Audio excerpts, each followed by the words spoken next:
পাঁপড়, jam, jelly, sauce, কাসুন্দি আমি বাড়ি বাড়ি বিক্রি করতাম। ওই সকাল মোটামুটি 6টা 6:30 থেকে 7:30 8টা পর্যন্ত বিক্রি করতাম।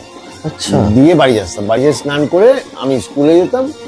আর ওই সোর্সের যে টাকাটা আসতো সেটা দিয়ে আমার সংসার চলতো। রাজনৈতিক পালাবদলের জন্য আমার বাবা চাকরি চলে যায়, বাবা এখন বসে যাবে। ফ্রাস্ট্রেশন চলে আসে যখন হয়, তখন আমার বাড়িতে বাবা মা, আমার ছোট বোন আর আমি।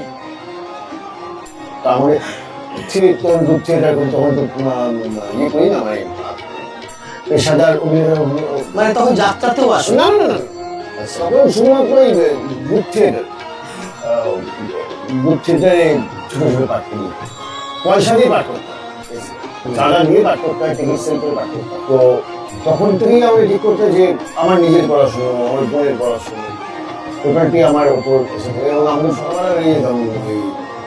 এখন নেই, এখন তো ফ্ল্যাট কালচার চলে এসেছে, এখন আর ডোর টু ডোর সেল বা সেলস গার্ল, সেলস বয় পাওয়া যায় না।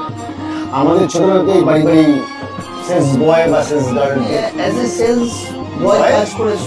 পাঁপড়, জ্যাম, জেলি, সস, কাসুন্দি আমি বাড়ি বাড়ি বিক্রি করতাম। সকাল মোটামুটি 6টা 6:30 থেকে 7:30 8টা পর্যন্ত বিক্রি করতাম। আচ্ছা, দিয়ে বাড়ি আসতাম, বাড়ি এসে স্নান করে আমি স্কুলে যেতাম। ওই সোর্সের যে টাকাটা আসতো সেটা দিয়ে আমার সংসার চলতো। তারপর ধরো আমার বাড়ির পাশে একটা পেন কারখানা ছিল, বল পেন। তখন বল পেনের দুটো অংশ হয়, তো মানে প্যাঁচ লাগানো থাকে, তো মধ্যে গ্রিস দিয়ে প্যাঁচ লাগানো। তো বল পেন কারখানা থেকে আমরা বস্তা বস্তা পেন নিয়ে আসতাম। সন্ধ্যেবেলা পড়াশোনা শেষ করে বা থিয়েটারের পাঠ শেষ করে বাড়ি এসে ওই পেন লাগাতাম। তো আমার তখন আমার মনে হচ্ছে 500 পেন লাগালে 50 টাকা দিতে হবে। তো বস্তার মধ্যে একখানা বস্তায় ধরো 5,000 6,000 পেন থাকতো। ওগুলো মাথায় করে নিয়ে আসতাম, দিয়ে বাড়িতে সেটার সময় আমার বোনও হাত লাগাতো, কিছু কিছু সময় আমার মাও হাত লাগাতো। ওই বস্তা গ্রিস দিয়ে পেন করেছি।